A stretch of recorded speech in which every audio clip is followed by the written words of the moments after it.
Welcome to Chant Day, everyone. I'm here on Saturday. It's July 6th. As we start our day, we want to chant Day. So I want to say thank you.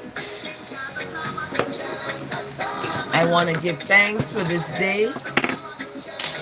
My camera is broken. So I don't have a light on it, so I'm shining a light from the back.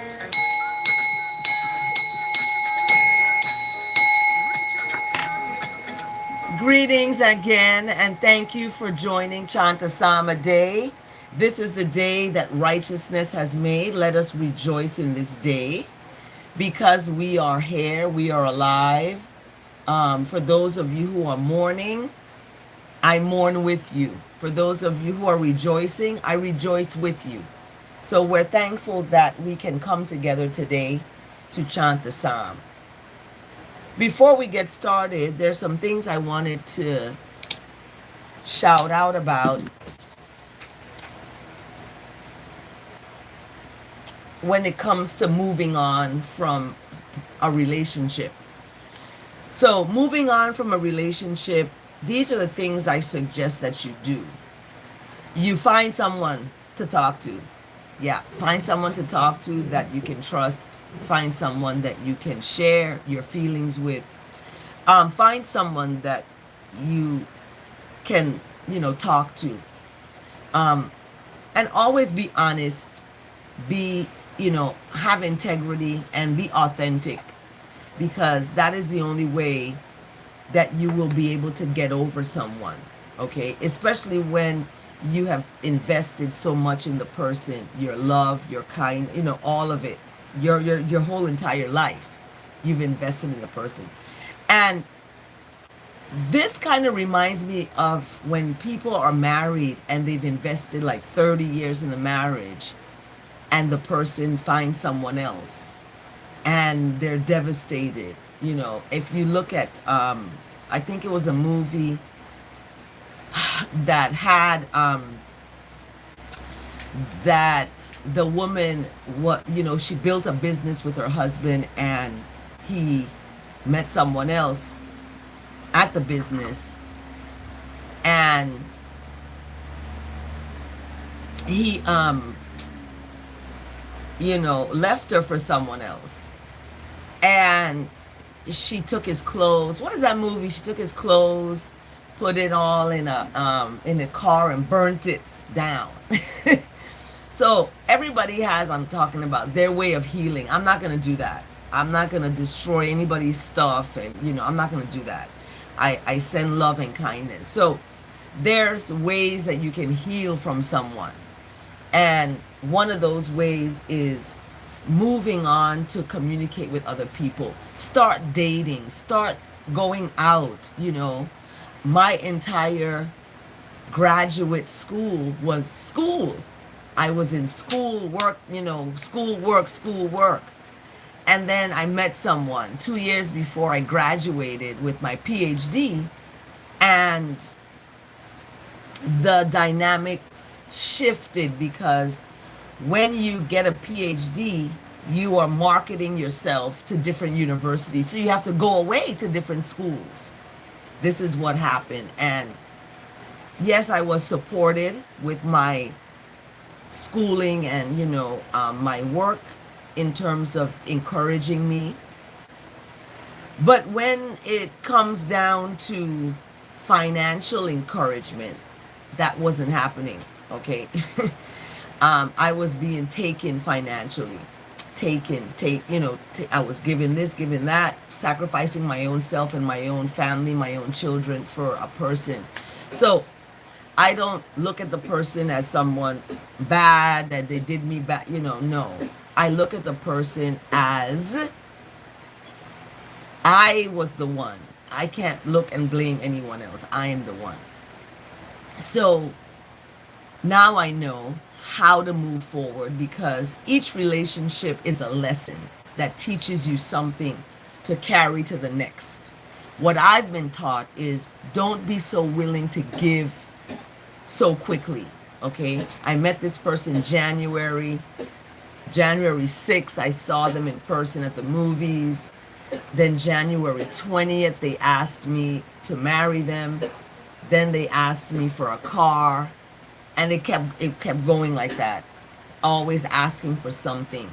So I am now, and I was given because I cared, I loved, I wanted better for someone else, not just for myself. I wanted better for someone else, and I wanted to be in a team. However, I was the only team player in terms of getting the ball in the net. So when you have that imbalance in a relationship, one person is giving more than the other person, or the other person is not there, it can be a challenge, because it always ends up with you finding out about yourself and who you are and growing from there. So greetings, El Sue. Greetings, everyone, for joining Chant Day. Yes, I always start off with my personal journey, because it can help someone else. And my personal journey is within the Psalms. And whenever I read the Psalm, it reminds me of something I need to improve about myself, something I need to do to improve myself, to be better than I was yesterday. Okay. Yesterday was hard for me. I was, and I'm glad that my older sister is here. We went out to dinner. Her two daughters and one of the daughters' friends. And we went out to dinner, and we splurged. We went out to dinner, we ate, and we had a good time. Go to my Instagram. You'll see, if you subscribe to my Instagram page, you'll see I have it on there. So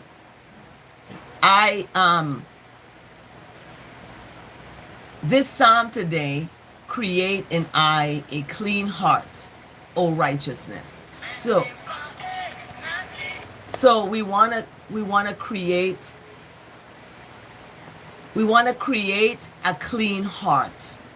Okay? A clean heart, O righteousness, a clean heart. So in that clean heart, your heart may be broken, right? Somebody may have broken your heart, but you can't look at it as somebody broke your heart. You have to look at it as you are the arbiter of your destiny.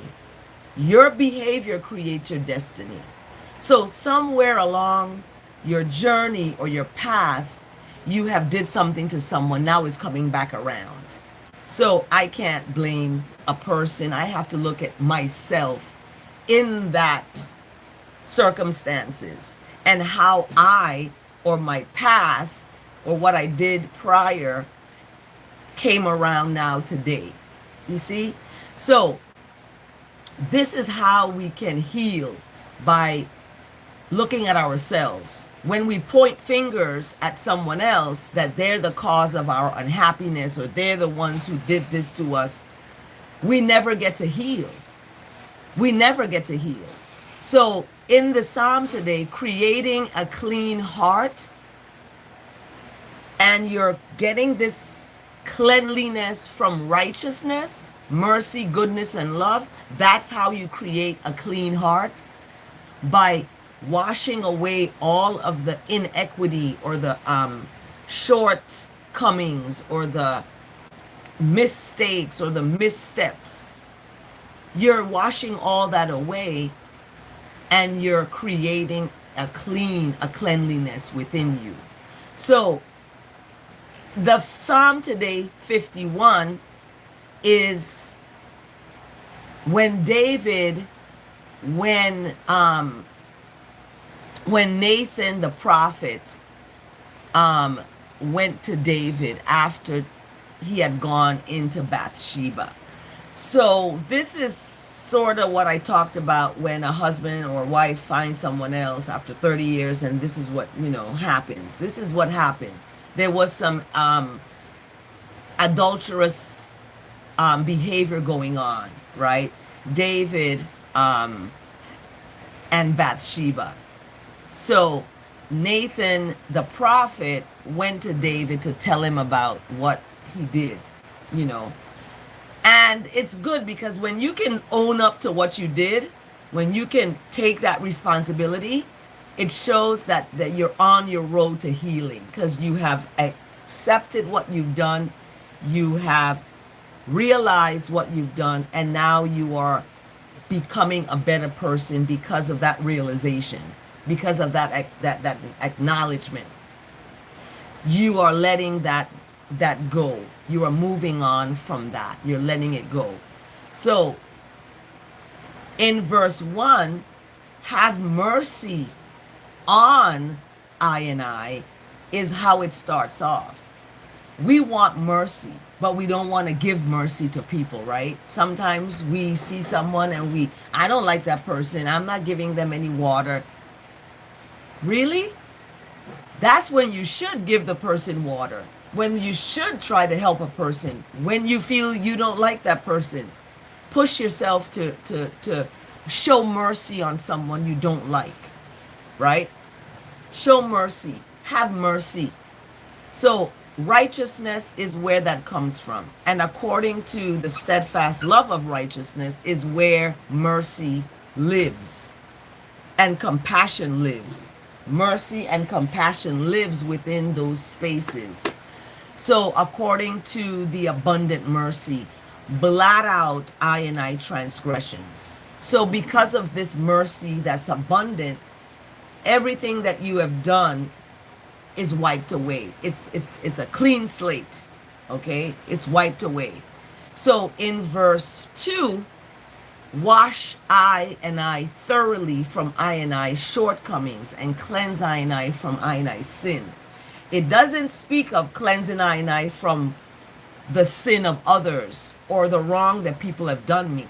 It's talking about me, cleansing me, trying to look at yourself and stop looking and pointing fingers, because when you point fingers, 3 are pointing back at you. 3, not 1, but 3. So this is a washing of your inequity and a cleansing of your wrongs, right? So this Psalm 51 is a self-reflection of what you need to do to be a better person. So for verse 3, for I know my transgressions and my sin is ever before me. So that is the key right there, verse 3. Okay? You know what you've done wrong. And your wrongness is always before you. You always are, looking at yourself. You're not pointing your finger at someone else.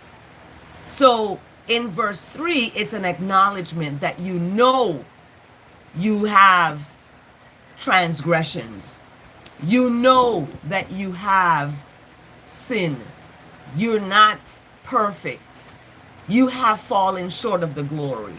However, you are still trying to reach for that righteousness. You're still trying to reach for that, balance in your life, and to have that, and to have people around you that are going to lift you up into keeping you balanced, not taken from you and then you're tottering on the side like this. So in verse 4, it's telling you what it is. Against righteousness only have I sinned. I haven't, when I do somebody wrong, it's not them I'm doing wrong. It's against, people can say against God, against Lord, against what? Against righteousness you have done wrong. When you don't open the door for someone, it's not the someone you did wrong. It's righteousness you have wronged because you're not doing the right thing for the person or for yourself. So you have done something against righteousness, not the person, right? When you steal from someone, murder someone, that person is just collateral damage. what you have done against the Creator. You have done against the creation of goodness. You have done against the creation of compassion and righteousness when you steal, murder, rape, and pillage folks. Okay? It's not the folks. The folks are the collateral damage in the whole thing. It's righteousness who you've wronged. Okay, you can call it God, you can call it Lord, you can call it Jesus, Jehovah Jireh, Nisi, Selassie the First, Omnipresent, Karamawe, all of it you can call it. You've wronged that, not the person. Okay, you have wronged that. That entity of goodness you have went against. So in verse 4, against righteousness only have I sinned and done what is evil in righteousness' sight, so that I may be justified in thine words and blameless in thine judgment. So you want to be blameless. That's why you take responsibility, so that you can be blameless in the day of judgment. You want to stand in the day of judgment, not fall down and stay down. When I fell down and broke my arm, I didn't stay down there. I kept up. I rose up. Okay? So in verse 5, behold, I was brought forth in iniquity, and in sin did my mother conceive me. Okay? Because that's what the flesh is. It's weak, and it's easy for sin to enter into the flesh. So that's why you were conceived in sin, because the flesh is representative of that. That's why vanity leads to misery. And when we seek after our flesh and having our flesh lead us as opposed to our righteousness, doing the right thing. Okay, I found out this the hard way. I was led by my flesh and ended up in a situation. Okay, and the situation is resulting today where I am, this is me here. So don't be quick to give your flesh up. Don't be quick to give your flesh up to someone. Tell them to wait. Don't give it up like that. Tell them to wait. Let you get to know the person, see where they're coming from before you go and entertain them in that way with your flesh. Okay, because you can get hurt. I'm an example of that. You can get hurt. You can get a broken heart because you've given your heart and your body, your goodie to someone. I am sweating in this hot box. Okay. So I gotta put the fan and turn it around on me. You can see how I'm sweating already. Oh my goodness. Okay. So we talked about verse 5 and the inequity through the flesh that you were conceived, that your mother conceived you when your mother and father came together and had sex, okay? And that flesh was weak to succumb to the resulting of this conceiving of a baby, right?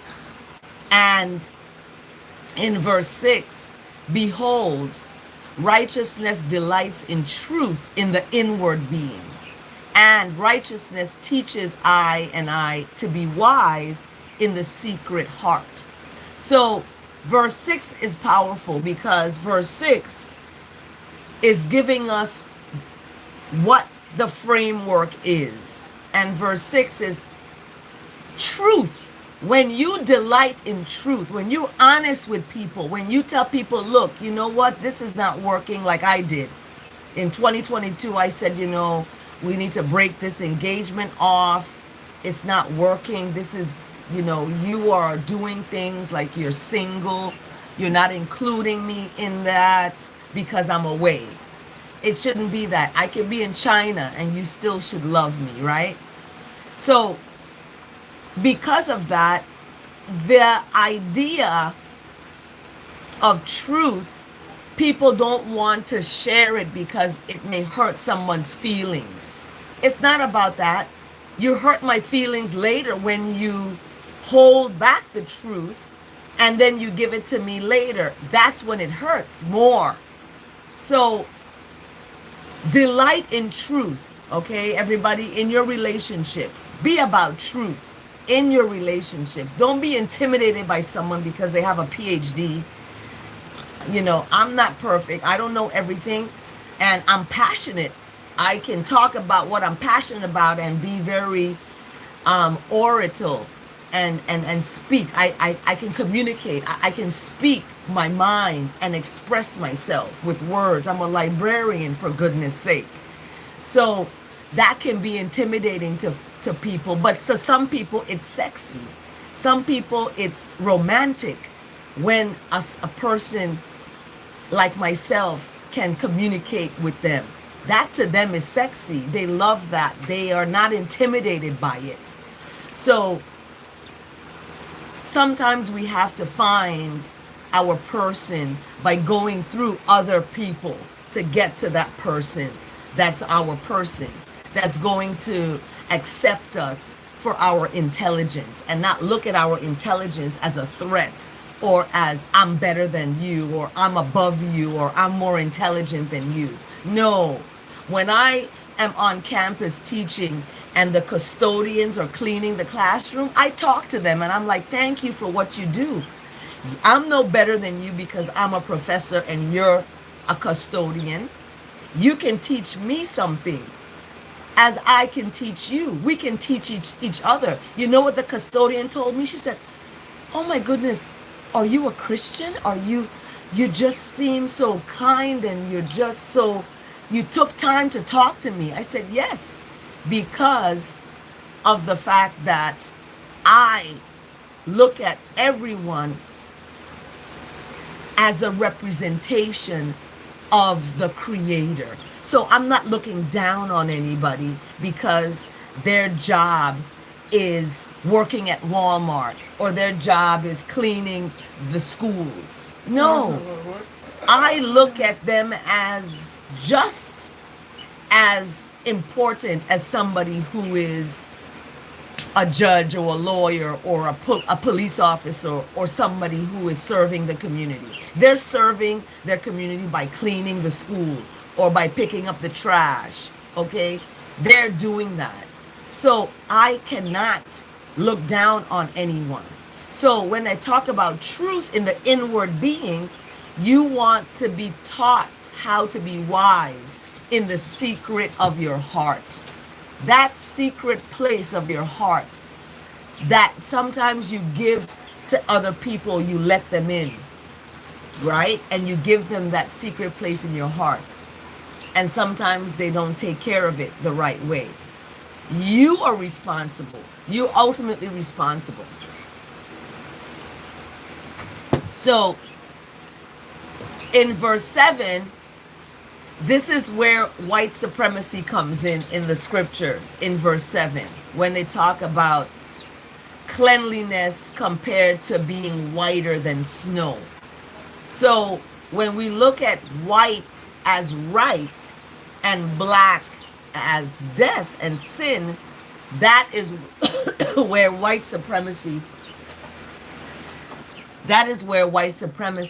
comes in. Okay, everything black is bad and everything white is good. It's in the Bible. Okay, so because I translate that, I'm going to translate verse 7. So purge I with hyssop and I shall be clean. Wash me and I shall be clean. That's it. We don't want to compare it to whiter than snow. Are you really serious? Okay. So in verse 8, let I listen to joy and gladness.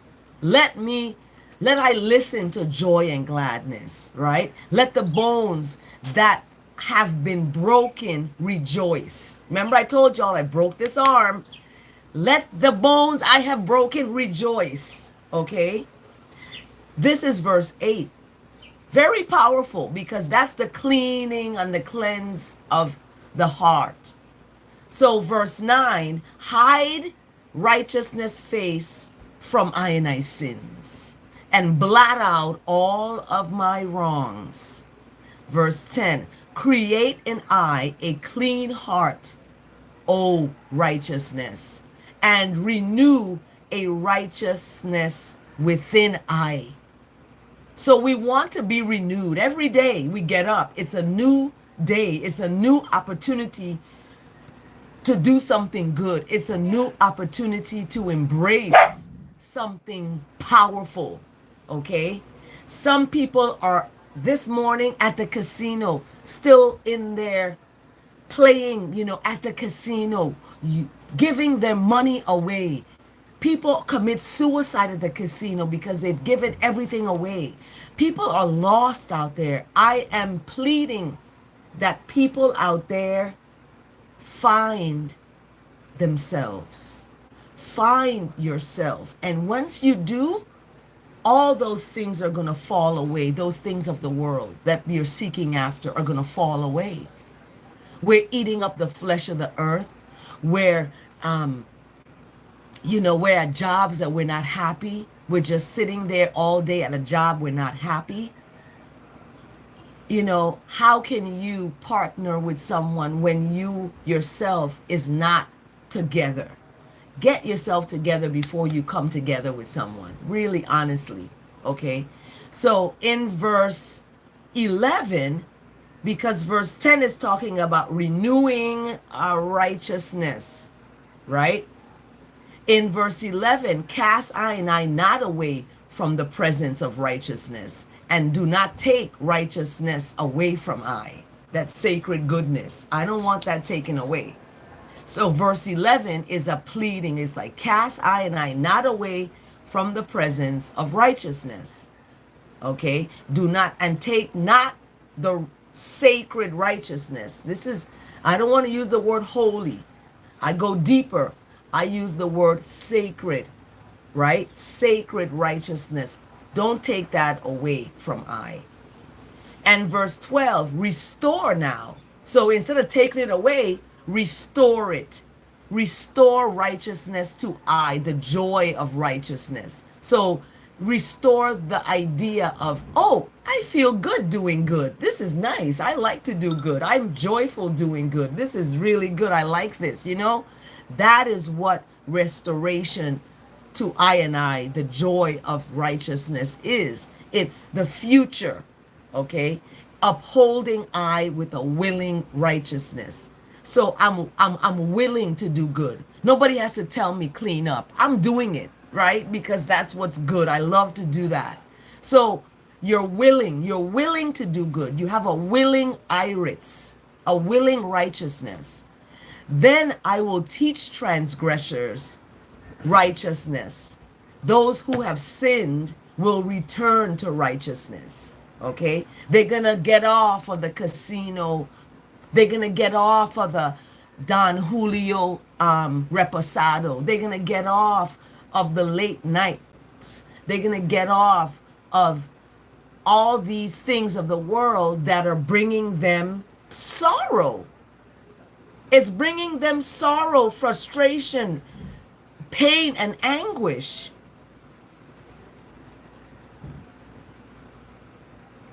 Because you're going through a cycle. Your mother and grandmother did it. You're doing it too.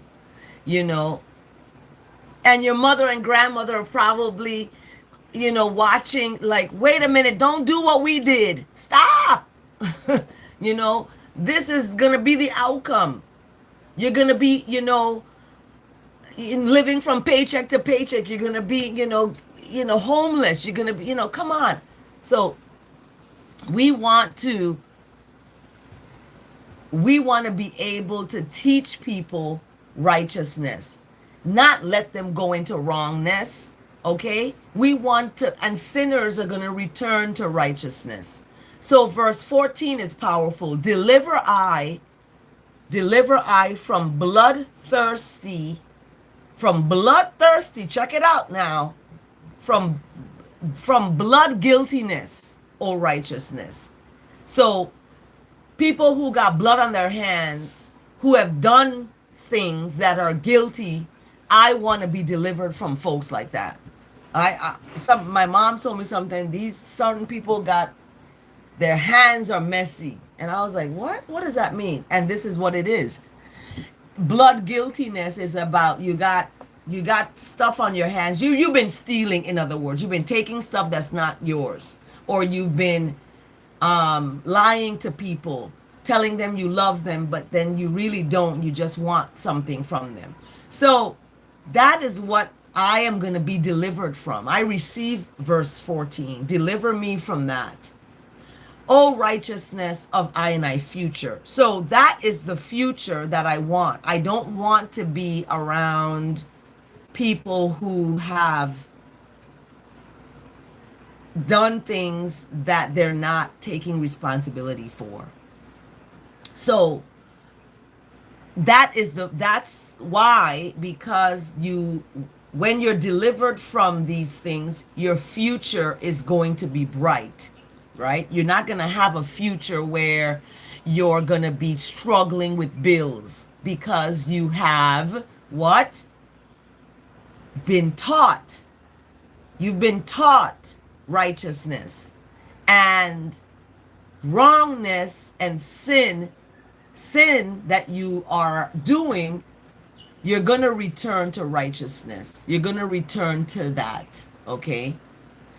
And your tongue will chant aloud of the righteousness of the Most High.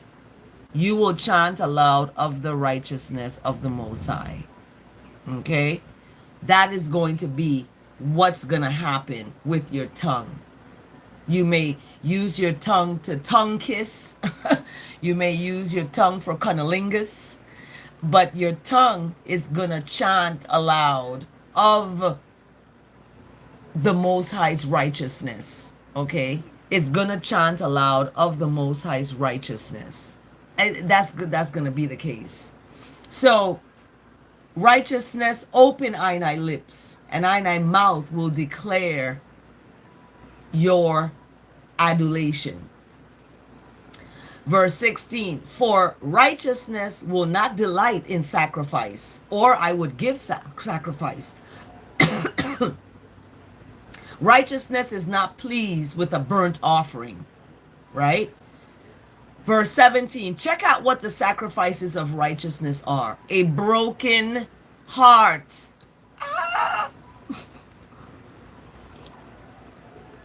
The sacrifice of righteousness is a brokenness.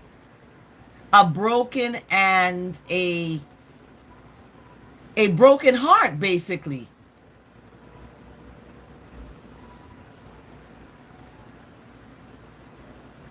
So when you're expressing remorse, you're sorry for what you did. When you're expressing that feeling, or expressing remorse, okay, that is what that heart is. Your heart is expressing remorse. That's a sacrifice, right? The sacrifices of righteousness is a broken heart, is a is a heart that's remorseful, that has remorse.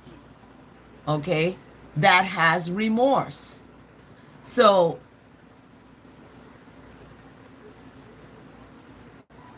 let's see. Yes, so your heart is remorseful, and righteousness is not despised. Okay? You embrace righteousness. You want that. That's what you seek after. Like I talked about a crack addict going after crack. Your righteousness, that's who you are. You're going after that. You're going to find it in different pockets of your space. Okay? So in verse 18 and 19, as we end the psalm, do good. That's what the shout is. Do good to righteousness in good pleasure.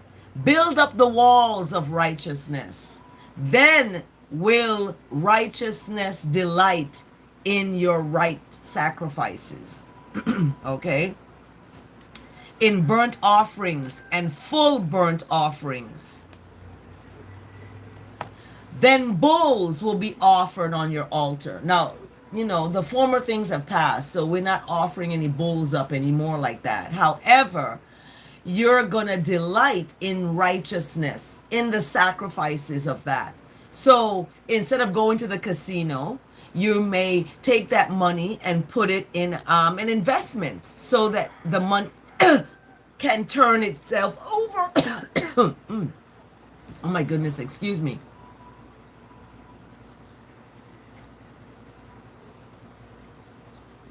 So you can turn yourself over, you can turn the money over rather into something standing, long standing, okay? Not a quick fix, because that's what the casinos are. They're there to take your money. And they're there to take your money, just like when you go out to dinner. They're there to take your money. It's a service you're paying for, and that's what happens. And you may get something or you may not. However, with righteousness, you're always getting something. You're always going to get the I right. You're going to get it right. So this was our psalm today, and I wanted to look at what the verse today came in, and the verse today is, heaven and earth will pass away, but words, my words, righteousness' words will never pass away. This is Matthew 24, verse 35. So this verse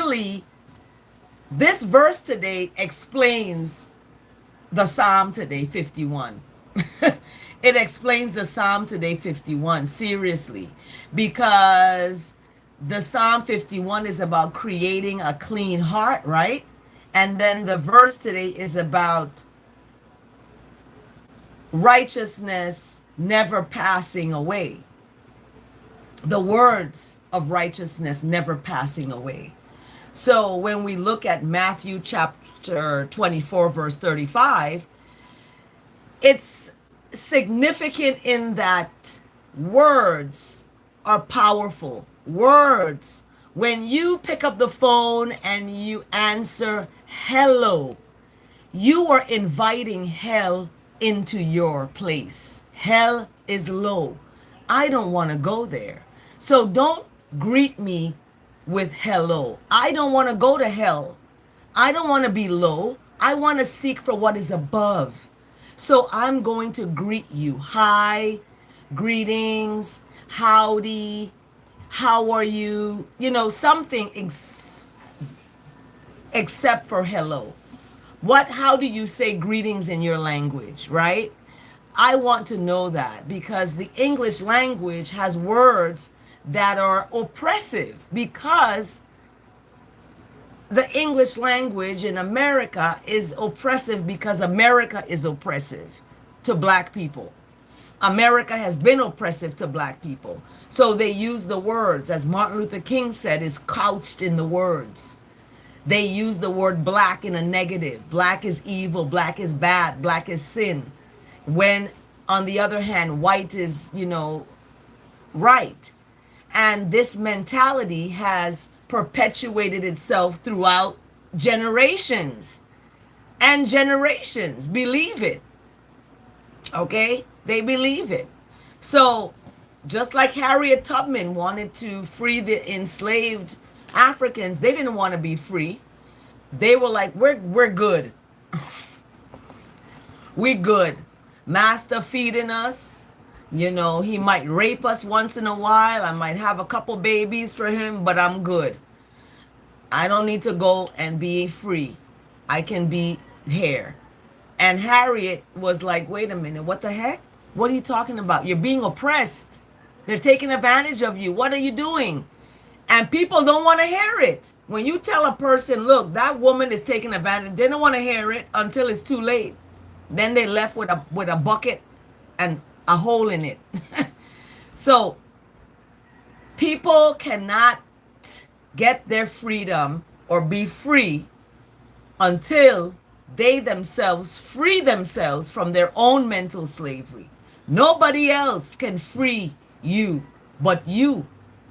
Okay, Harriet tried, but it was hard for her. The folks didn't want to be free. They wanted to stay being a slave. So in as we end this psalm and we look at the verse today, it is all related. It's all related.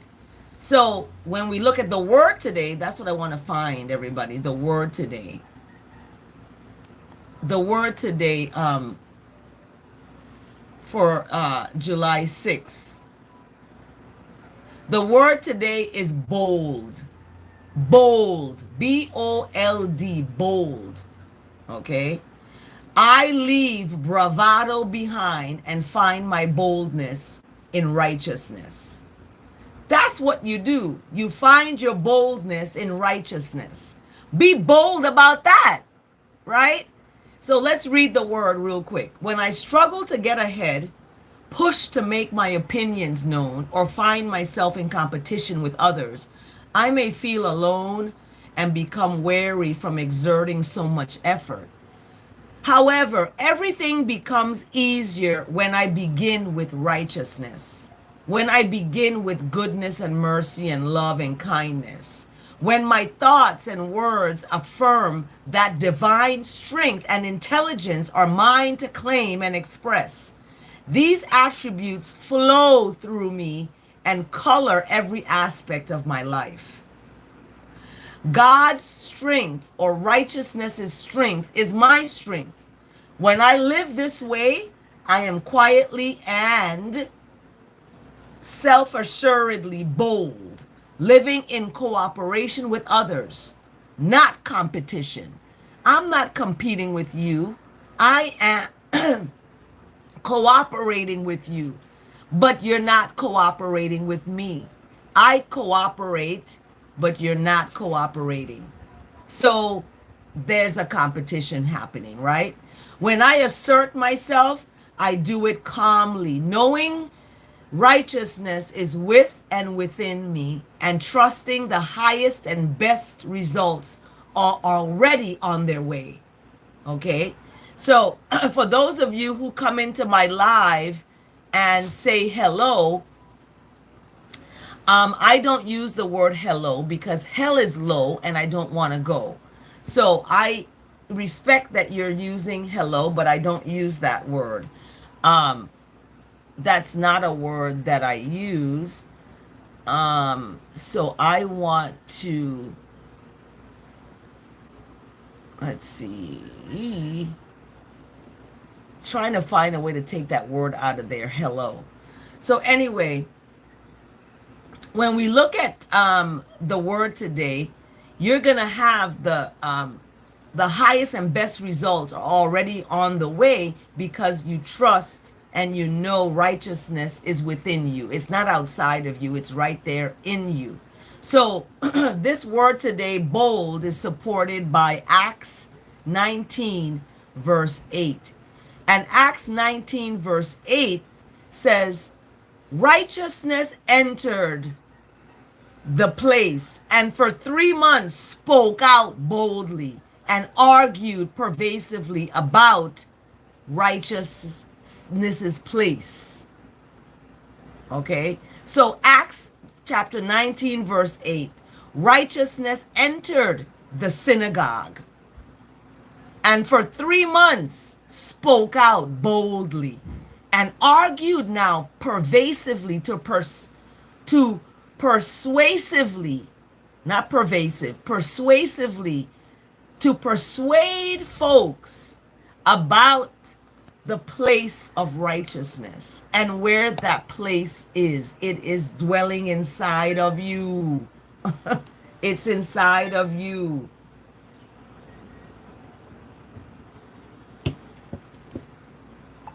It's inside of you. So that is our word today, bold. Our psalm today is 51, and our verse today is coming from Matthew 24, verse 35. I receive it. Happy Saturday, everybody.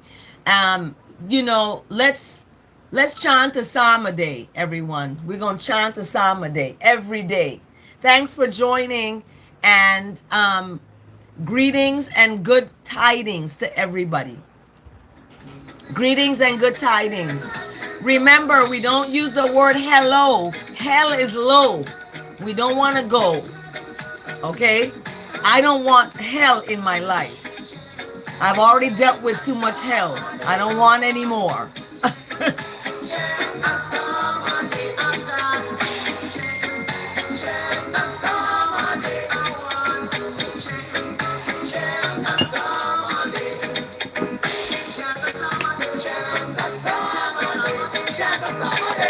Have a blessed day, everyone. Remember, hell is low. I don't want to go. I want to go up to the higher heights. The higher heights.